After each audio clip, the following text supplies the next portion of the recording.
जय Hind and hello guys, स्वागत है आपका आपके अपने YouTube चैनल ज्ञानदेह होस्ट में। एंड इस वीडियो के अंदर आपको बताने वाला हूं एसएससी सीजीएल ऑनलाइन फॉर्म 2026 के बारे में, जहां पर गाइस आपको लास्ट डेट अपडेट के साथ में फॉर्म कैसे फिल करना है इसके बारे में संपूर्ण जानकारी दी जाएगी। गाइस आपके पास लास्ट के 1-2 दिन ही बचा है इस फॉर्म को भरने में, क्योंकि गाइस फॉर्म को लास्ट फिल करने की जो डेट है वो 22 जून 2026 है और अभी तक ऐसा कोई अपडेट भी नहीं आया कि आपकी लास्ट डेट आगे बढ़ रही है। तो इसका मतलब ये हो जाता है कि आप जितना जल्दी हो सके इस फॉर्म को अप्लाई कर लीजिए। अगर लास्ट डेट बढ़ जाती है आगे तो अच्छी बात रहेगी आपके लिए, आपको और अतिरिक्त समय मिल जाएगा। बट आप उस उम्मीद में मत बैठिए, क्योंकि प्रीवियस जितने भी फॉर्म निकले हैं उसमें किसी की जो लास्ट डेट है वो नहीं बढ़ी है, तो ऐसे में यहाँ पर बहुत ही कम चांस लग रहे हैं। एंड अगर जैसे कि मैंने कहा बढ़ जाती है तो आपके लिए फ़ायदेमंद रहेगी। बट अभी भी आपके पास समय है, वेबसाइट ठीक ठाक काम करिए, कोई इशू नहीं आ रहा है, तो आप अपना फॉर्म इस वीडियो को वॉच करके बिना कोई मिस्टेक किए भर सकते हैं। तो चलिए शुरू करते हैं। गाइज अगर आपने अभी तक वीडियो को लाइक शेयर न किया हो तो कर दे और चैनल को सब्सक्राइब करके बेल आइकन ऑन कर ले। फिर जो लिंक मैंने आपको इस वीडियो को डिस्क्रिप्शन में दिया हुआ है आप ओपन कर लेंगे, जानने को मिलेगा कि 12,256 पोस्ट पर ये भर्ती निकाली गई है। एंड जैसे कि मैं आपको अभी बताया कि इसकी एग्जाम डेट जो है वो आपकी अगस्त सितंबर 2026 है और फॉर्म आप लोग 22 जून 2026 तक भर सकते हैं। फीस यहाँ पर जनरल ओबीसी से 100 रुपये ली जाएगी एंड SC ST और ऑल कैटेगरी फीमेल इनसे कोई फीस नहीं ली जाएगी। इसमें ग्रेजुएट वाले कैंडिडेट अप्लाई कर पाएंगे। कुछ पोस्ट ऐसे जिसमें कि ग्रेजुएट आपकी स्पेसिफिक सब्जेक्ट या डिसिप्लिन में मांगी है, जैसे कि आप देख सकते हैं ये वो पोस्ट है जिन पर आपकी ग्रेजुएशन कुछ स्पेसिफिक सब्जेक्ट के साथ में मांगी है। वैसे आपकी जो यहाँ पर बाकी पोस्ट है इन पर सिंपल ग्रेजुएशन से आप अप्लाई कर सकते हैं, चाहे आपने किसी भी स्ट्रीम किसी भी डिसिप्लिन किसी भी सब्जेक्ट में अपनी ग्रेजुएशन की है। एज लिमिट भी आप यहाँ पर देखेंगे पोस्ट वाइज आपको मेंशन की गई है। इसके अलावा गाइज अगर आपको इसमें फेस ऑथेंटिकेशन करने में, सिग्नेचर अपलोड करने में, फोटो अपलोड करने में, लाइव फोटो वाला कोई भी इशू आए तो आप एक बार इस वीडियो को वॉच कर लेना, इसमें मैंने सभी चीज़ें अच्छे से एक्सप्लेन कर रखी है। अब अगर आप एलिजिबल है फॉर्म भरने के लिए और आप अभी तक ये फॉर्म नहीं भरे हैं तो इंपॉर्टेंट लिंक के सेक्शन में आइए और अप्लाई ऑनलाइन लिंक ओपन कीजिए। आपके सामने यहाँ पर एसएससी की ऑफिशियल वेबसाइट आ जाएगी। यहाँ पर आ जाने के बाद में मैं आपको बता दूँ, अगर आप इसमें पहले से रजिस्टर्ड है तो आप लॉगिन और रजिस्टर इसके ऊपर क्लिक करेंगे, अपना रजिस्टर नंबर डालेंगे, अपना पासवर्ड डालेंगे और कैप्चा कोड डाल करके लॉगिन करके अपनी डिटेल्स मॉडिफाई करके, अगर आपको मॉडिफाई करनी है तो आप अपना फॉर्म भर लेंगे। अगर आप इस वीडियो को स्किप करके वहाँ से देखेंगे जहाँ से मैंने रजिस्ट्रेशन के बाद का प्रोसेस बताया तो आपको इसमें समझ आ जाएगा कि कैसे आपको मॉडिफिकेशन करना है अगर आप करना चाहते हैं। एंड अगर आप पहले से रजिस्टर्ड है और आपका रजिस्टर नंबर या पासवर्ड भूल चुके हैं तो फॉरगॉट पासवर्ड पर क्लिक करना, इसके बाद यहाँ पर कंफर्म के ऊपर क्लिक करना एंड देन यहाँ पर आपको आपकी इन्फॉर्मेशन देनी है, जैसे कि डेट ऑफ बर्थ, आपका 10th का बोर्ड और उसके बाद में यहाँ पर आपकी रजिस्टर्ड ईमेल आईडी नंबर। इसके बाद जैसे आप गेट वेरिफिकेशन कोड के ऊपर क्लिक करेंगे आपको नंबर और ईमेल के ऊपर OTP सेंड किए जाएंगे। कोई भी एक OTP डाल करके आप जैसे ही कंटिन्यू करेंगे तो आपको आपके डिस्प्ले के ऊपर आपका रजिस्टर नंबर शो होगा और आप एक यहाँ पर न्यू पासवर्ड बना पाएंगे, जिसका इस्तेमाल करके आप लॉगिन हो जाएंगे। बट गाइस अगर आप फ्रेशर है, आपने इस वेबसाइट का इस्तेमाल करके कोई फॉर्म भरा ही नहीं, पहली बार ये कोई फॉर्म भर रहे हैं, तो आपको पहले इसमें OTR यानी कि आपका रजिस्ट्रेशन करना होगा। इसके लिए आप यहाँ पर रजिस्टर नाउ इसके ऊपर क्लिक करेंगे। देन आपके सामने इस तरह से इंटरफेस आएगा। अब आपको यहाँ से कंटिन्यू कर देना है। कंटिन्यू करने के बाद अब आप यहाँ पर देख सकते हैं कि आपके सामने आधार OTP का जो एक सेक्शन है यहाँ पर डाल दिया है। अगर आप पहले से रजिस्टर्ड कैंडिडेट है तो गाइज जब आप लॉगिन करेंगे उस वक्त आपको ये OTP वेरिफिकेशन करना होगा। बट आप तो फ्रेशर है, पहली बार इस वेबसाइट का इस्तेमाल करके फॉर्म भर रहे हैं, तो इसलिए आपको ये चीज़ अब पहले ही करनी है, जो कि 2 जून से स्टार्ट हो रही है। तो यहाँ पर पूछेगी कि आपके पास आधार कार्ड है, अगर है तो आप यस करके अपना आधार नंबर डालेंगे, उस नंबर को दोबारा डाल करके वेरीफाई करेंगे, यहाँ पर टिक करेंगे। अगर आपको जो इन्फॉर्मेशन यहाँ पर इंग्लिश के अंदर ये पैराग्राफ दिया गया है इसको हिंदी के अंदर पढ़ना है या फिर सुनना है तो आप स्विच टू हिंदी के ऊपर क्लिक करके इस ऑडियो वाले निशान के ऊपर क्लिक करके इसको सुन भी सकते हैं। एंड उसके बाद गाइज आपको सेंड OTP के ऊपर क्लिक करना है। अगर गाइज आपके पास आधार नहीं है तो आप यहाँ पर इस पहले वाले ऑप्शन में नो करके इनमें से कोई एक ID दे सकते हैं, जैसे कि आप यहाँ पर देख सकते हैं Aadhaar card, voter ID card, pan card, driving licence, government ID card, तो इनमें से कोई भी एक ID आप दे दीजिएगा। फिर जैसे कि यहाँ पर please upload date of birth proof, जिसमें कि आप birth certificate, school leaving certificate, certificate of date of birth, इनमें से आपको एक सर्टिफिकेट देना होगा DOB प्रूफ के लिए। फिर एड्रेस प्रूफ के लिए आप इनमें से कोई एक ID दे सकते हैं। उसके बाद आप यहाँ पर आपका फोटो अपलोड करेंगे। उसके बाद आप देखेंगे अपलोड जेंडर प्रूफ, आपको जेंडर प्रूफ भी देना होगा, जिसमें कि आप Aadhaar card, voter ID card, birth certificate, school leaving certificate, इनमें से कोई भी एक चीज़ दे सकते हैं। तो ये सभी चीज़ें आपको देनी होगी अगर आप आधार के अलावा किसी और अन्य ID का इस्तेमाल करके इसमें रजिस्टर हो रहे हैं। पर अगर आपके पास आधार है तो सिंपली इसमें यस करके अपना आधार नंबर डाल करके दोबारा डाल करके यहाँ पर टिक करके सेंड OTP के ऊपर क्लिक कीजिएगा। इसके बाद जो OTP आपके नंबर के ऊपर गया है वो नंबर जो कि आपने आधार के साथ में लिंक करके रखा है वो आप यहाँ पर डालिएगा और वेरीफाई OTP इसके ऊपर क्लिक कीजिएगा। जैसे आप इसके ऊपर क्लिक करेंगे तो देखेंगे सक्सेस यानी कि OTP वेरिफिकेशन हो चुका है। अब आपको यहाँ पर जो आपका नाम है वो 10th के सर्टिफिकेट के अकॉर्डिंग भरना है। पूरा नाम आप यहाँ पर डाल दीजिएगा। इस नाम को दोबारा डाल करके आपको वेरीफाई कर देना है। फिर आपसे पूछे 3 पॉइंट में कि क्या आपने कभी आपका नाम बदला है, अगर हाँ तो यस, नहीं तो आप नो करेंगे। फिर आपका जेंडर सेलेक्ट कर लेंगे, उसको दोबारा सेलेक्ट करके वेरीफाई करेंगे। एंड देन जो आपकी डेट ऑफ बर्थ है ये आपको यहाँ पर एंटर करनी है। डेट ऑफ बर्थ भी आपके 10th के सर्टिफिकेट के अकॉर्डिंग होनी चाहिए। इसके बाद में गाइज आप यहाँ पर वेरीफाई डेट ऑफ बर्थ में दोबारा से अपनी डेट ऑफ बर्थ सेलेक्ट करेंगे और उसको वेरीफाई कर देंगे। फिर आपका जो फादर नेम है वो भी आपको डालना है 10th के सर्टिफिकेट के अकॉर्डिंग ही और उसको दोबारा डाल करके वेरीफाई करना है। फिर आप मदर नेम डालेंगे 10th के सर्टिफिकेट के अकॉर्डिंग और दोबारा डाल करके वेरीफाई कर दीजिएगा। 8 पॉइंट है matriculation 10th class education board, आपने आपकी 10वीं किस बोर्ड से की है। यहाँ पर आपको काफी सारे बोर्ड देखने को मिल रहे हैं, तो इनमें से जो भी आपका बोर्ड है वही बोर्ड आपको यहाँ पर सिलेक्ट कर लेना है। ये बोर्ड सिलेक्ट करने के बाद में आप यहाँ पर देखेंगे 9 पॉइंट रोल नंबर का, तो जो आपका रोल नंबर है वो भी आपको 10th के सर्टिफिकेट के अकॉर्डिंग यहाँ पर भरना है। और आपको बोला कि roll code is given in your matriculation certificate then enter roll code, यानी कि अगर आपके 10वीं के सर्टिफिकेट के ऊपर रोल कोड है तो आप यहाँ पर रोल कोड भी दे सकते हैं। तो बेसिकली अगर रोल नंबर है तो रोल नंबर डाल दीजिए, रोल कोड है तो रोल कोड डाल दीजिएगा और उसको दोबारा डाल करके वेरीफाई कीजिएगा। फिर आता है ईयर ऑफ पासिंग, किस साल के अंदर आपने आपकी 10वीं पास कर ली थी वो साल आप यहाँ पर सेलेक्ट कर लेंगे, उसको दोबारा सेलेक्ट करके आपको यहाँ पर वेरीफाई कर देना है। 11 पॉइंट है highest level of education qualification, वो आपकी क्वालिफिकेशन जो कि आपने कंप्लीट की हो। अगर आप अभी कोई क्वालिफिकेशन कर रहे हैं जैसे कि डिप्लोमा ग्रेजुएशन तो आप उसको सेलेक्ट ना करिएगा, आप वही क्वालिफिकेशन सेलेक्ट करिएगा जो कि आपकी कंप्लीटेड है। उसके बाद आप देखेंगे कैंडिडेट्स मोबाइल नंबर, आप आपका मोबाइल नंबर डालिए जो कि आप रजिस्टर करना चाहते हैं। और फिर जैसे कि मैं यहाँ पर आपको नंबर डाल करके दिखाता हूँ, तो चलिए हम यहाँ पर एक नंबर एंटर कर देते हैं। तो आप यहाँ पर जैसे ही नंबर डालेंगे आपको सेंड OTP का ऑप्शन देखने को मिलेगा, आप इसके ऊपर क्लिक कीजिएगा और उसके बाद में गाइज आपके नंबर के ऊपर OTP जाएगा, वो OTP आप यहाँ पर डाल दीजिएगा। फिर आप आपकी ईमेल आईडी डालेंगे और जैसे ही आप ईमेल आईडी फिल करेंगे तो सेंड OTP का ऑप्शन मिलेगा, आप जैसे उसके ऊपर क्लिक करेंगे तो आपकी ईमेल के ऊपर भी OTP चला जाएगा। फिर आप वो OTP भी यहाँ पर डाल देंगे। उसके बाद जो भी जानकारी आपने यहाँ पर भरी है उनसे भी को चेक करेंगे और सेव एंड नेक्स्ट के ऊपर क्लिक कर देंगे। एंड देन गाइज आप यहाँ पर देखेंगे success personal detail submitted successfully. अब आपको यहाँ से ओके करना है और ओके करने के बाद में आपको आपका रजिस्टर नंबर मिल चुका है। ये नंबर आपको नोट कर लेना है क्योंकि ये आपको फ्यूचर में बहुत काम आएगा SSC का कोई भी फॉर्म भरने के लिए। तो अब आपको यहाँ पर क्या करना है, आपको कंटिन्यू के ऊपर क्लिक करना है। अब गाइज यहाँ पर आपके सामने कुछ ऐसा इंटरफेस आएगा, तो आपको यहाँ पर आपका रजिस्टर नंबर डालना है जो कि अभी आपको मिला है और फिर आपको यहाँ पर आपका पासवर्ड ईमेल के माध्यम से सेंड कर दिया है, वो पासवर्ड आप यहाँ पर डालेंगे। एंड उसके बाद में जो कैप्चा कोड आपको दिखाई दे रहा है आपके डिस्प्ले के ऊपर वो आप यहाँ पर डालिएगा एंड देन साइन इन के ऊपर क्लिक कीजिएगा। इसके बाद में यहाँ पर आपको बोला है please set a new password, तो आपको यहाँ पर एक नया पासवर्ड बनाना है, बट पहले आप यहाँ पर आपका ओल्ड पासवर्ड डालें जो कि अभी आपको ईमेल के माध्यम से मिला। एंड देन फिर आप एक न्यू पासवर्ड बनाएंगे जिसमें कि आपको यहाँ पर एक इंग्लिश का कैपिटल लेटर कम से कम एक, स्मॉल लेटर कम से कम एक, ज्यादा कितने भी रख सकते हैं, एक नंबर और कोई एक special character.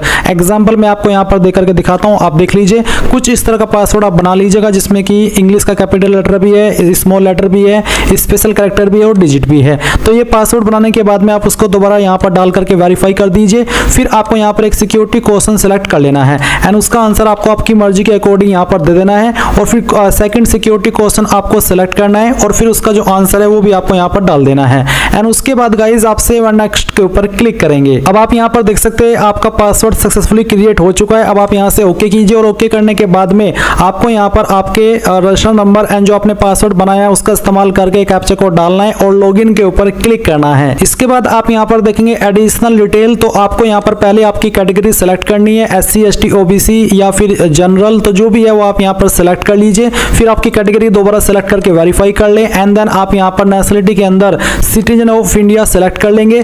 Visible identification marks, आपकी बॉडी के ऊपर वो निशान जिससे आपकी बॉडी की पहचान होती है, तो उस मार्क के बारे में आप यहाँ पर लिख देंगे। अगर नहीं है कोई मार्क तो आप नो मार्क लिख दीजिएगा। अगर आप विकलांग हैं तो आप इस वाले 5 पॉइंट में यस करेंगे, नहीं तो आपको नो करना है। फिर 6 पॉइंट में आपका जो परमानेंट एड्रेस है वो आपको यहाँ पर इस बॉक्स में लिखना है, और जो आपकी स्टेट है वो यहाँ से सिलेक्ट कर लेनी है, फिर डिस्ट्रिक्ट सिलेक्ट कर लेनी है, और उसके बाद में जो आपका पिन कोड है वो भी आपको यहाँ पर डाल देना है। एंड देन अगर आपका प्रेजेंट और परमानेंट एड्रेस एक है, अलग अलग नहीं है, तो आप यहाँ पर यस कर देंगे, और इसके बाद में आपको सेव एंड नेक्स्ट के ऊपर क्लिक करना है। अब ये जानकारी भी आपकी सेव हो जाएगी। अब आपको यहाँ पर ओके करना है, और ओके करने के बाद में आपके सामने डिक्लेरेशन है तो आप यहाँ पर टिक कीजिए, और इसके बाद में अगर आपने जो भी जानकारी भरी उनको चेक करना चाहते हैं तो आप यहाँ पर प्रीव्यू OTR इसके ऊपर क्लिक करके सभी जानकारी को चेक कर लें, और जब आपको लगे कि सभी जानकारी सही है तो वो भी आप यहाँ से डिक्लेयर के ऊपर क्लिक करके इस OTR को सबमिट कर देंगे। नहीं तो आप यहाँ से प्रिंट लेना चाहे तो आप वो भी ले सकते हैं। एंड देन फिर आप डिक्लेयर के ऊपर क्लिक कर दीजिए। इसके ऊपर क्लिक करने के बाद देखेंगे डिक्लेरेशन सबमिटेड सक्सेसफुली। अब आप यहाँ से ओके कर दीजिए। अब गाइज यहाँ पर आप जैसे ही अपना OTR कर लेंगे, अपना राशन कर लेंगे, तो आपके सामने यहाँ पर इस तरह का इंटरफेस आ जाएगा। मैं आपको बता दूं, अगर आप पहले से रजिस्टर्ड है और आपने यहाँ पर लॉगिन किया और आपके सामने ये वाला इंटरफेस आया, और गाइज आपको अपनी पुरानी इन्फॉर्मेशन में से कोई इन्फॉर्मेशन एडिट करनी है, वो गलत हो गई थी, तो आप उसको कैसे करेंगे वो भी आप यहाँ पर जान लीजिए। आपको यहीं पर एडिट राशन डिटेल्स का एक सेक्शन देखने को मिल रहा है, आप यहाँ पर इसके ऊपर क्लिक करना, और इसके ऊपर क्लिक करने के बाद इस तरह का इंटरफेस आएगा। अब आप नीचे की तरफ आएंगे और यहाँ पर आप जो भी इन्फॉर्मेशन एडिट करना चाहे वो कर सकते हैं, और नीचे आकर के आपको सेंड OTP करना होगा, नंबर पर भी और ईमेल पर भी। जैसे ही आप यहाँ पर सेंड OTP कर देंगे, आपको OTP सेंड किए जाएंगे, वो OTP आपको यहाँ पर डालने होंगे, और उसके बाद में सेव एंड नेक्स्ट के ऊपर क्लिक करेंगे तो आपकी जो एडिट की अतिरिक्त इन्फॉर्मेशन है, जिसमें कि आपका एड्रेस भी है और आपकी अन्य इन्फॉर्मेशन भी है, वो सभी भी आप एडिट कर पाएंगे। और उसके बाद में आप जैसे ही अपनी प्रोफाइल को सबमिट कर देंगे तो वो सबमिट हो जाएगी, और जो मॉडिफिकेशन आपने किया है वो आपका मॉडिफिकेशन स्वीकार कर लिया जाएगा। और इसके बाद फिर आपको यहाँ पर आना है जहाँ से आपने डायरेक्टली लॉगिन करके ये वाला इंटरफेस देखा था, लाइव एग्जामिनेशन के सेक्शन से आपको अप्लाई के ऊपर क्लिक करना है।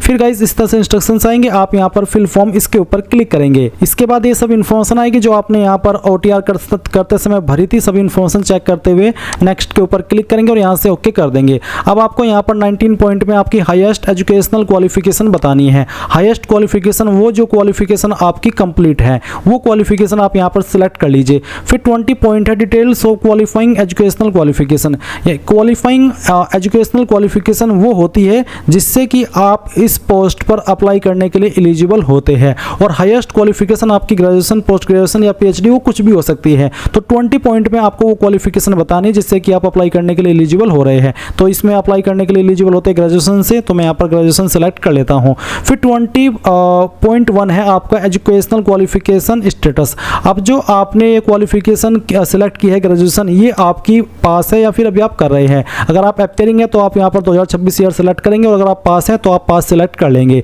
इसके बाद आप यहाँ पर पासिंग ईयर जो भी आपका है वो सेलेक्ट कर लीजिएगा।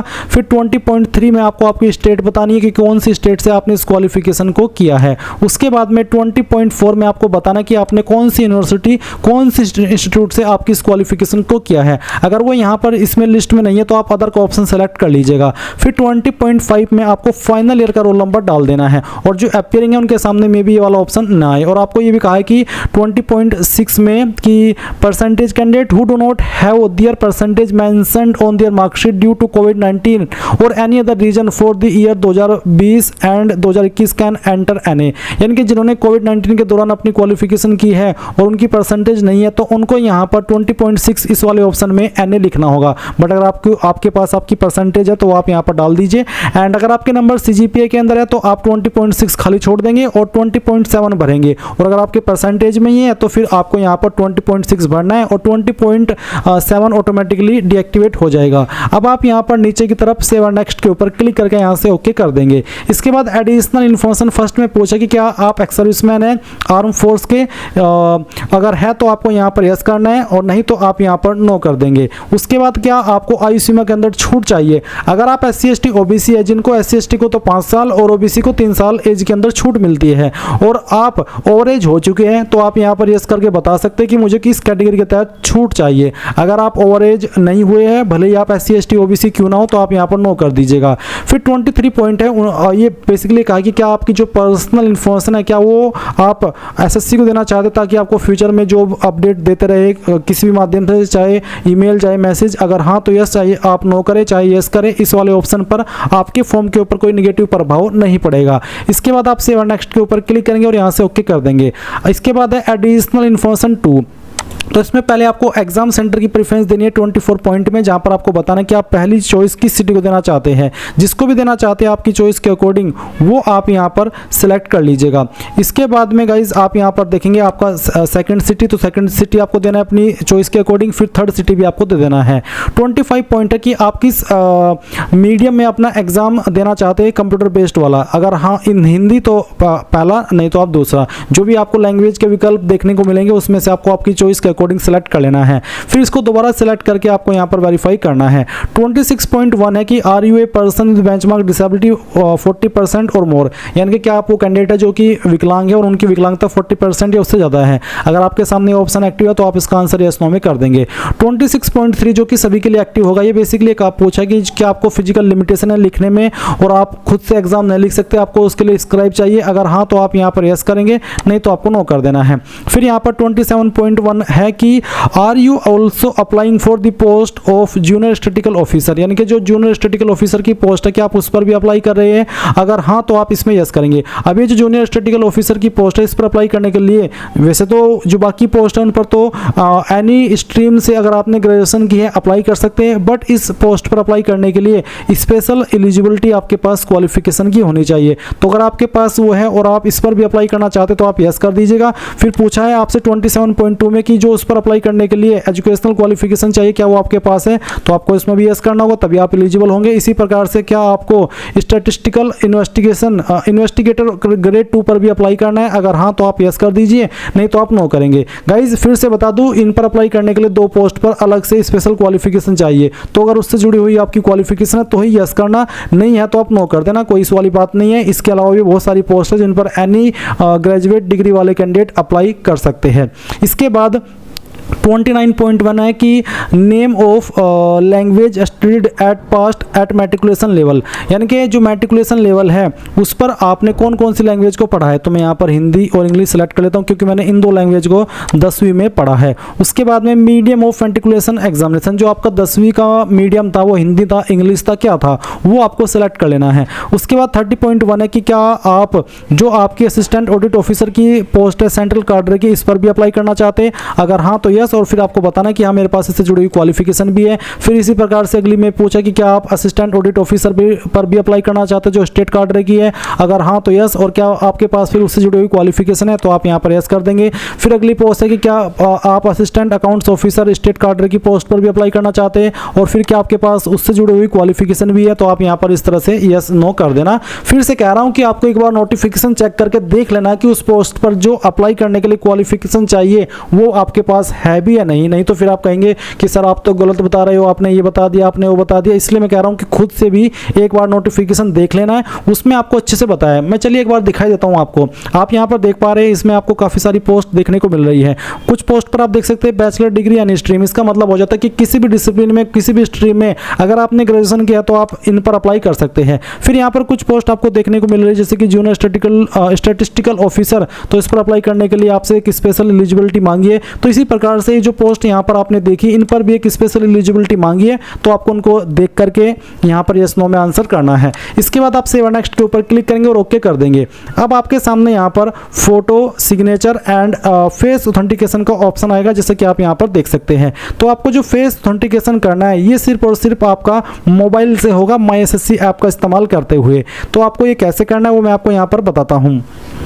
तो गाइज इसके लिए आपको क्या करना होगा, जो लिंक मैंने आपको इस वीडियो के डिस्क्रिप्शन में दिया हुआ है ये आपको ओपन कर लेना है। अगर आपने अभी तक भी नहीं किया तो आप इसको ओपन करेंगे और ओपन करने के बाद आप यहाँ पर एक वीडियो देखेंगे जो कि मैंने mainly face authentication live photo और सिग्नेचर कैसे बनाना है और कैसे अपलोड करना है उसको लेकर के बनाई हुई है। जब आप इस वीडियो को यहाँ से वॉच करेंगे या फिर यहाँ पर इस लिंक के ऊपर क्लिक करेंगे तो ये यूट्यूब के अंदर ओपन हो जाएगी। और गाइज इस वीडियो के अंदर बहुत ही अच्छे से मैंने बताया है कि आपको कौन सा ऐप इस्तेमाल करना है, जिसमें कि बेसिकली आपको आधार फेस RDB ऐप इंस्टॉल करना होगा, MySSC ऐप इंस्टॉल करना होगा। उसी के साथ में गाइज आप फिर आप MySSC ऐप पर लॉगिन होंगे, अपनी लॉगिन डिटेल का इस्तेमाल करके माई एप्लीकेशन सेक्शन से जाकर के अपने फॉर्म को कंटिन्यू करेंगे एंड फेस ऑथेंटिकेशन के सेक्शन पर आएंगे और इस तरह से आपका फेस ऑथेंटिकेशन करेंगे। आपकी आईज को पलका जब आप झपकाएंगे तो वो आपका फेस कैप्चर कर ले जाएगा और इस तरह से फेस ऑथेंटिकेशन हो जाएगा। फिर आप इसके बाद में आपका जो लाइव फोटो है वो अपलोड कर लेंगे। आपका सिग्नेचर गाइज आपको कैसे बनाना है, किस ऐप का इस्तेमाल करके बनाना है, कितने साइज के अंदर बनाना है, और अगर साइज ज़्यादा हो जाता है तो कम कैसे करना है, कम हो जाता है तो ज़्यादा कैसे करना है, इसके संबंध में अच्छे से इस वीडियो के अंदर आपको बहुत ही जानकारी दी गई है। तो गाइज एक बार इस वीडियो को आप वॉच कर लेना, आपको 100% यहाँ पर आपका जो फोटो सिग्नेचर है वो अपलोड होगा और सभी चीज़ें अच्छे से एक्सप्लेन की गई है। तो जब आपका यहाँ पर फोटो सिग्नेचर हो जाए, आप यहाँ पर इसी वाले पोर्टल पर आ जाएंगे जहाँ से आप फॉर्म भर रहे हैं, अगर आप फॉर्म कंप्यूटर से भर रहे हैं। तो गाइज जैसे ही आप यहाँ पर आपका फेस ऑथेंटिकेशन कर लेंगे तो आपको देखने को मिलेगा फेस ऑथेंटिकेशन स्टेटस कंप्लीटेड। साथ ही यहाँ पर आपका जो लाइव फोटो आपने कैप्चर किया है वो आपको देखने को मिल जाएगा, और साथ ही आपका जो सिग्नेचर है वो भी इस तरह से आ जाएगा। इसके बाद आप सेव एंड नेक्स्ट के ऊपर क्लिक करेंगे और फिर जो भी जानकारी आपने शुरू से लेकर अभी तक भरी है वो आपके सामने आएगी। सभी जानकारी चेक करते हुए आप यहाँ पर सेव एंड नेक्स्ट के ऊपर क्लिक करेंगे, यहाँ पर टिक करेंगे, ये कैप्चा कोड डालेंगे और सबमिट कर देंगे। जैसे ही आप सबमिट करेंगे तो गाइज अगर आप SC ST है तो आपके सामने कोई पेमेंट का ऑप्शन नहीं आएगा, डायरेक्टली आप अपने फॉर्म का जो फाइनल प्रिंट आउट है वो ले पाएंगे। एंड अगर आप जनरल OBC है तो आपको पहले पेमेंट पर सेंड किया जाएगा, जब आप पेमेंट कर देंगे तो आप अपने फॉर्म का फाइनल प्रिंट आउट ले पाएंगे। तो गाइज इस प्रकार से आप लोग SSC CGL ऑनलाइन फॉर्म 2026 भरेंगे। आई होप ये प्रोसेस आपको पसंद आया होगा। अगर अभी भी कोई सवाल डाउट है तो आप कमेंट के माध्यम से पूछ लेना। Thanks for watching. जय हिंद।